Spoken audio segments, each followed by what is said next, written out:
হামদু সানা মহাপরাক্রমশালী আল্লাহ সুবহানাহু ওয়া তাআলার জন্য, শান্তি অবতীর্ণ হোক মুহাম্মদ সাল্লাল্লাহু আলাইহি ওয়াসাল্লামের প্রতি। সম্মানিত উপস্থিতি, দিনাজপুরের কাহারোল উপজেলার মসজিদ ভিত্তিক দিন শিক্ষা সম্পর্কে সচেতনতা সৃষ্টির লক্ষ্যে আদ-দাওয়া ইলাল্লাহ কর্তৃক পরিচালিত মক্তব, মসজিদ ভিত্তিক মক্তবকে সামনে রেখে আজকের আয়োজিত এই অনুষ্ঠানে আমাদের সংক্ষিপ্ত বক্তব্যের বিষয়বস্তু মসজিদ ভিত্তিক দিন শিক্ষার গুরুত্ব ও তাৎপর্য এবং প্রয়োজনীয়তা।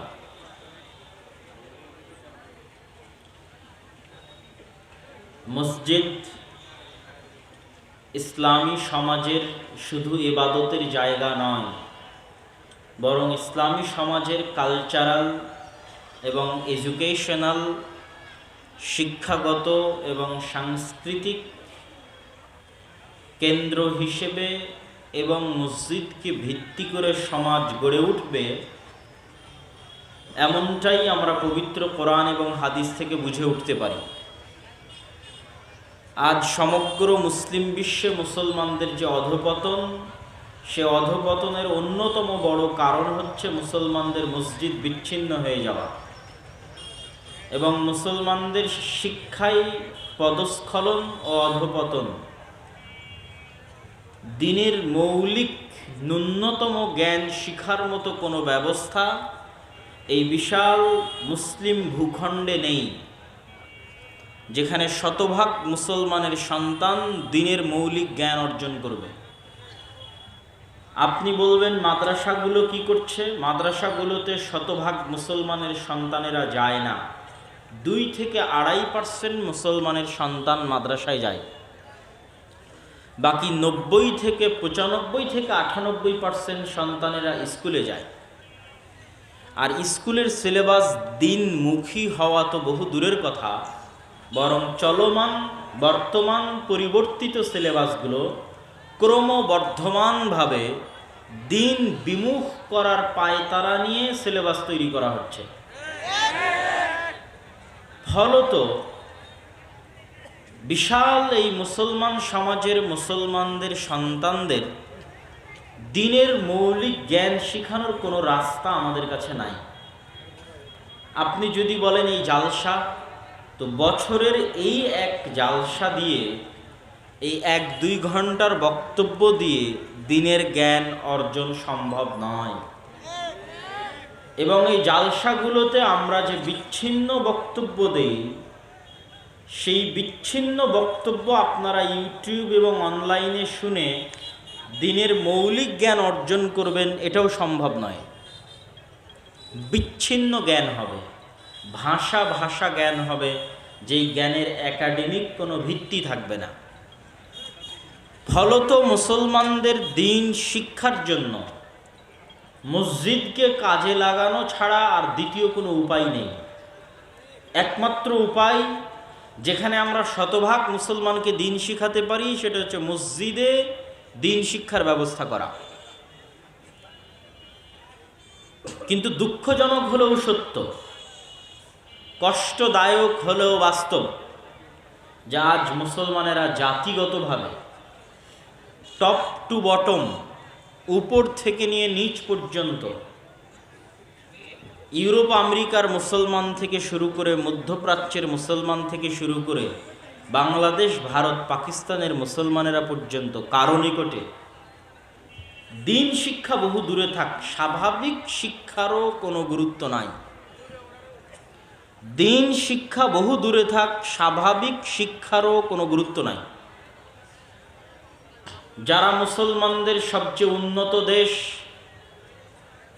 যেগুলো মুসলমানদের ডেভেলপড কান্ট্রি, আরব বিশ্বের দেশ, যাদের অঢেল সম্পদ, তারা তাদের টাকা পয়সা ব্যয় করছে পর্যটন আর বিনোদনে।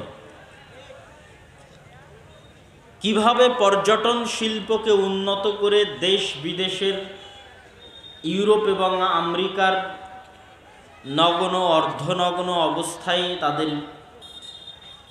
আনন্দ এবং বিনোদনের ব্যবস্থা করে দেওয়া যাবে, এই মর্মে পর্যটন শিল্পকে উন্নত করা।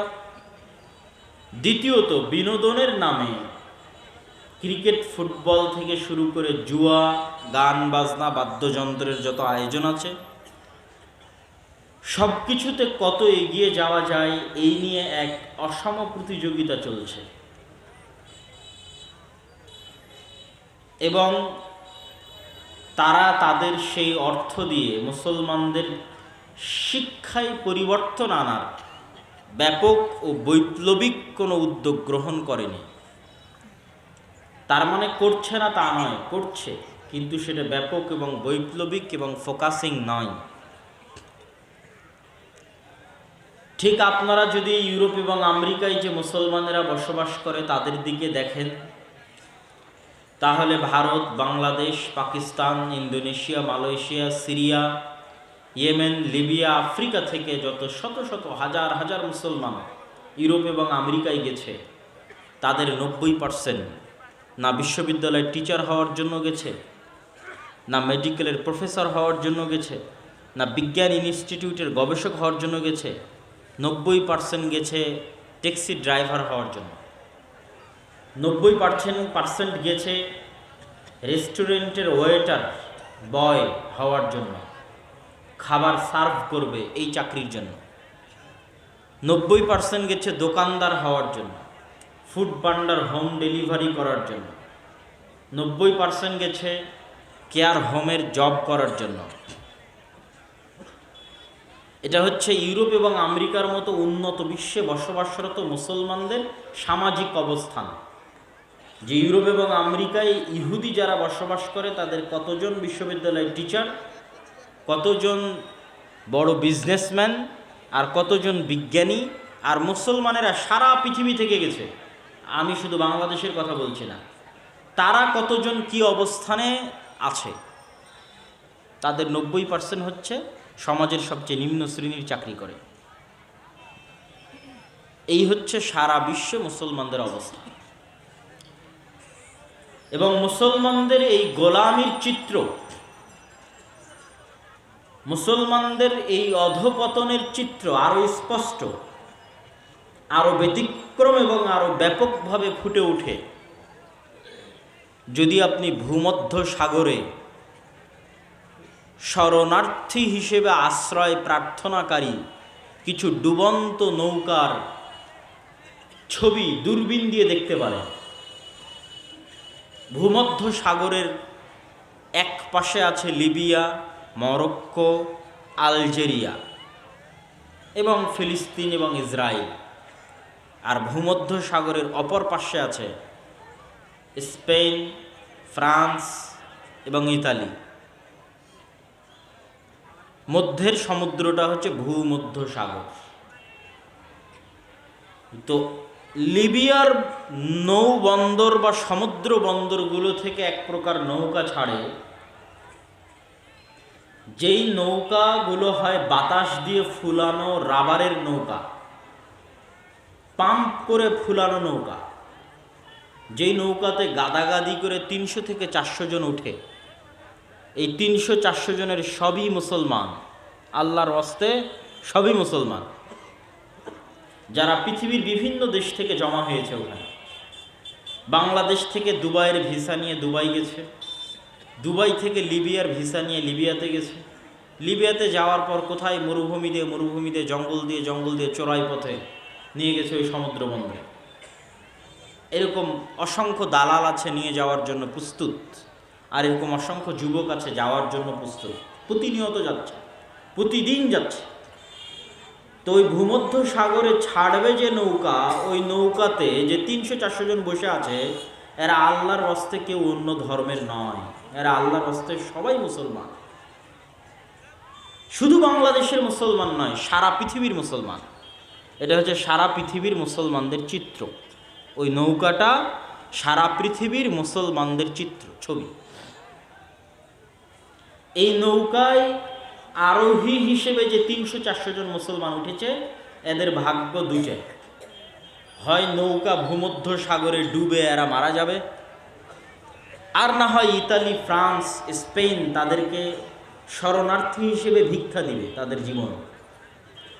তারা তাদের কাছে শরণার্থী হিসেবে ভিক্ষা নিতে গেছে, থাকার জায়গা। কিছুদিন অবৈধ হিসেবে থাকার পরে বৈধ হওয়ার প্রক্রিয়া শুরু হবে, পাসপোর্ট, আইডি কার্ড ইত্যাদি। এইটা হচ্ছে সারা পৃথিবীর মুসলমানদের চিত্র, যে সারা পৃথিবীর মুসলমানেরা কোথায় আছে, কোন অবস্থায় আছে, কি অবস্থার মধ্যে দিয়ে যাচ্ছে। এত ভয়ঙ্কর অবস্থা হওয়ার পরেও পৃথিবীর কোনো মুসলমান দেশে শিক্ষা নিয়ে কোনো তদারকি আপনি দেখবেন না। আমাদের মতো থার্ড ওয়ার্ল্ড কান্ট্রি, বাংলাদেশ, পাকিস্তানের মতো থার্ড ওয়ার্ল্ড কান্ট্রি, তৃতীয় বিশ্বের দেশ, এই সমস্ত দেশে আপনি রাস্তাঘাট, ব্রিজ, কালভার্ট, ফ্লাইওভারের জন্য বড় বড় মেগা প্রজেক্ট দেখবেন। শিক্ষা, জ্ঞান, গবেষণার জন্য কোনো মেগা প্রজেক্ট পাবেন না। দূরবীন দিয়ে খুঁজেও কোনো মেগা প্রজেক্ট পাবেন না যেটা শিক্ষা, জ্ঞান, গবেষণার জন্য বরাদ্দ আছে। ফলত আমাদের দেশের বিশ্ববিদ্যালয়গুলো বিশ্বে বহু দূরে থাক, এশিয়ারও লিস্টের মধ্যে নাই, এশিয়ারও শীর্ষ 500 বা 1000 লিস্টের মধ্যে পাবেন না আমাদের দেশের বিশ্ববিদ্যালয়গুলো। এবং আমাদের যারা দায়িত্বশীল তাদের প্রয়োজনও নাই যে এখানে যে যুবকেরা বসে আছে এরা পড়াশোনা করে কিছু শিখুক। কেন প্রয়োজন নাই? দুইটা কারণে প্রয়োজন নাই। এক, ক্ষমতায় থাকার জন্য শিক্ষিত মানুষ লাগে না। ক্ষমতায় থাকার জন্য জুয়াখোর, মদখোর, নেশাখোর 10টা 15টা 20টা গুন্ডা হলেই হয়। তাহলে যত বেশি নেশাখোর তৈরি করা যাবে তত লাভ, যত বেশি জুয়াখোর তৈরি করা যাবে তত লাভ, যত বেশি মদখোর তৈরি করা যাবে তত লাভ। কেননা গোলাম বানানো যায়। জুয়াখোর, মদখোর, নেশাখোরকে 10টা টাকা দিলে আরেকজনকে মেরে দিবে, 10টা টাকা দিলে আরেকজনকে প্রহার করে দিবে, হত্যা করে দিবে। এদের কাছে মানবতা বলতে কিছু নেই, অন্য কিছু বলতে কিছু নেই। তাহলে শিক্ষিত করলে তো লস। শিক্ষিত হিসেবে গড়ে তুললে, মানবতাবোধ দিয়ে গড়ে তুললে, আত্মসম্মান, আত্মমর্যাদা দিয়ে গড়ে তুললে লস। এই জন্য যত বেশি মদখোর, জুয়াখোর, নেশাখোর থাকবে তত দেশের সরকারের দায়িত্বশীলের লাভ। সে যেই থাকুক সরকারে। দ্বিতীয়